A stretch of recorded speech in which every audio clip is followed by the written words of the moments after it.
दिल्ली के लिए जो है सो केजरीवाल साहब सही है। ईडी किसके इशारे पे ये कर रही है? इलेक्शन से पहले आप इलेक्टेड एक सीएम को बंद कर देते हैं, किस उस पे? जितने भी विपक्ष के लोग हैं सबको गिरफ्तार किया जा रहा है। लेकिन जहाँ तक मुझे लग रहा है जो उनको गलत केस में जैसे फंसाया गया है। जेपी वाले के ही है, जितने विपक्षी है सभी को तोड़ने में लगे हुए हैं। केवल केजरीवाल जी की नहीं है, अभी तो सभी जितने भी विपक्ष के लोग हैं सबको गिरफ्तार किया जा रहा है ये, ठीक है ना। तो ऐसा क्या हो गया कि अभी इलेक्शन के टाइम में इस तरह का माहौल बनाया जा रहा है ये, तो मेरे हिसाब से ये सही नहीं था, सही समय नहीं है अभी कि उनको इस तरह से गिरफ्तार किया जाना चाहिए था ये। देखिए ना, सभी को अब उधर हेमंत सोरेन को गिरफ्तार किया गया, दिल्ली में आपके बहुत सारे लीडर्स को गिरफ्तार किया जा रहा है और लोगों के पीछे तलवार लटकी हुई है ये। तो ये तो विपक्ष को कमज़ोर किए जाने की साजिश हो रही है ना ये। वो चाह रहे हैं कि मैं अकेला ही लड़ूँ, मेरे सामने वाला कोई अपोनेंट ही ना रहे। तो ये माहौल एक तरह से लोकतंत्र के लिए सही नहीं है।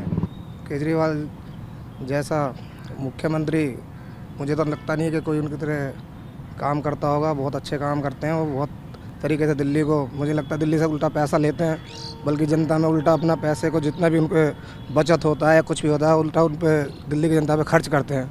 अब पता नहीं दूसरी सरकार को ऐसा कुछ लग रहा होगा, उनसे खतरा लग रहा होगा कि भाई जो चीज़ हमें खाने को मिलती थी वो केजरीवाल जनता पे लुटा रहा है, इस चक्कर में उसको हटा रहे हैं, फंसा रहे हैं, क्या कर रहे हैं, ऐसा कुछ मेरे को तो लग रहा है ऐसा कुछ है। बाकी केजरीवाल जैसा काम तो मुझे लगता है कोई कांग्रेस कर पा रही है या कोई और सरकार कर पा रही है, बीजेपी। मैं हालांकि मैं दिल्ली से नहीं हूँ, मैं हरियाणा फरीदाबाद से हूँ। मैं दिल्ली आता जाता रहता हूँ क्योंकि दिल्ली मेरा मोबाइल का काम है, तो मार्केट आता हूँ, तो दिल्ली में अभी भी दिल्ली आया हुआ हूँ।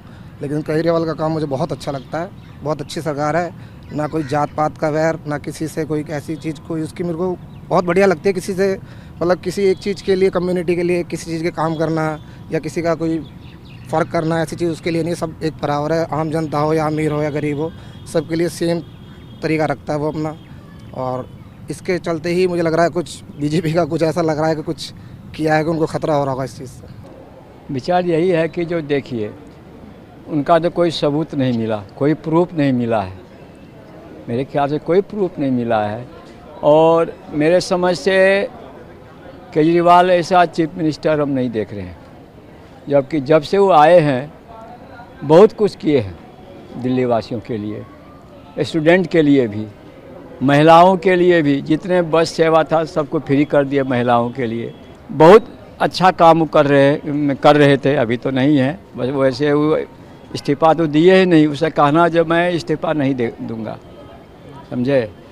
और उसमें हम लोग कोई खामियां नहीं देख रहे हैं, और उसका पार्टी ही नहीं प्रदर्शन कर रहा है, बल्कि दिल्ली वाले भी उन पार्टी के साथ में प्रदर्शन कर रहे हैं। और हम लोग को लग रहा है कि जो केजरीवाल का पार्टी चाहे वो जेल में रहे चाहे छूट जाए, विजय हासिल करेंगे ज़रूर। उनको बेल, मेरे हिसाब से उनको बेल मिल जाएगी। ईडी के पास कोई ऑप्शन नहीं है, और चीफ जस्टिस और जस्टिस हाई कोर्ट के उनके पास भी कोई ऑप्शन नहीं है। Because so far as I am hearing in the news, nothing has been recovered so far. Manoj Sisodia is already in the jail for the last 1 year. Satyendra Jain is also jail में है, जो कि काफ़ी time से अभी तक कुछ recover नहीं कर पाए हैं, कुछ रिकवरी नहीं हो पाई है। तो इसलिए ना तो कोर्ट के पास कोई ऑप्शन है, ना ईडी के पास कोई ऑप्शन है। ये तो हाई लेवल पे सेंट्रल गवर्नमेंट की तरफ से प्रेशर पड़ा हुआ है गवर्नमेंट एजेंसीज़ को, तो इसलिए उनको समहाउ और the other on the one और दी अदर प्रिटेक्स्ट उनको अरेस्ट करना था, वो उन्होंने कर लिया है। बट अंदर से सब लोग समझते हैं कि फैक्ट क्या है और फैक्ट क्या नहीं है। देखिए, ईडी ने सही करा या नहीं करा ये तो ईडी जाने, पर ईडी किसके इशारे पे ये कर रही है? इलेक्शन से पहले आप इलेक्टेड एक सीएम को बंद कर देते हैं, किस उस पे? संवैधानिक ढंग से देखा जाए तो ये गलत है। अगर कोई सबूत थे तो इलेक्शन से पहले नहीं होना चाहिए था। जब आपका इलेक्शन का वो स्टार्ट हो चुका है और उससे पहले ही आप उसे बंद कर देते हैं, वो ठीक नहीं है। ये सब जग जाहिर है, सबको पता लग रहा है।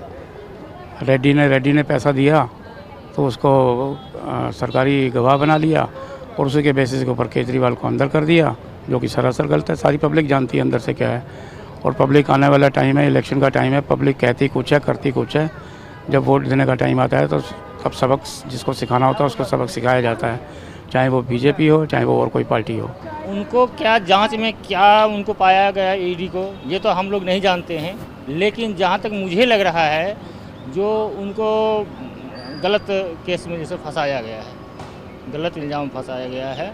वैसे देखा जाए तो केजरीवाल साहब ने बहुत अच्छे काम किए हैं दिल्ली के अंदर में, और उन्होंने स्कूल को भी बेहतर बनाया है, अस्पताल को बेहतर बनाया है, बिजली में जो है 200 यूनिट फ्री किए हैं, यानी कि दिल्ली के लिए उन्होंने बहुत अच्छा काम किए हैं। सर सबसे बड़ी बात मैं बता दे रहा हूँ कि जो इलेक्टोरल बॉन्ड का ये तो बहुत बहुत बड़ा घोटाला है, समझ गए ना, ये बहुत बड़ा घोटाला है। एक तरह से कह सकते हैं जो सुभाष चंद्र बोस ने कहा था ना कि तुम मुझे खून दो मैं तुझे आज़ादी दूंगा, आज ये जुमला बन गया है यहाँ पर कि तुम मुझे चंदा दो मैं तुझे धंधा दूंगा।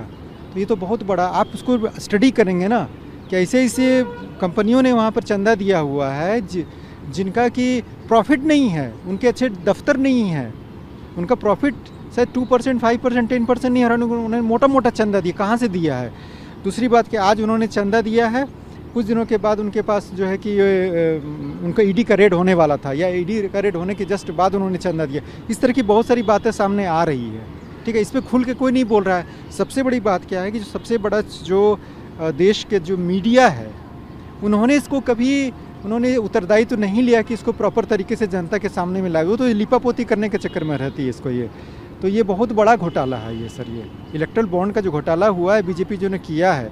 आज एक बात सोचने वाली बात, सोचो ना, आज SBI कहती है क्या 12 तारीख को जब उनको देना था, वो बोल रही है CJI को बोल रहा है, चीफ जस्टिस सुप्रीम कोर्ट के बोल रहे हो क्या कि हम दे नहीं सकेंगे।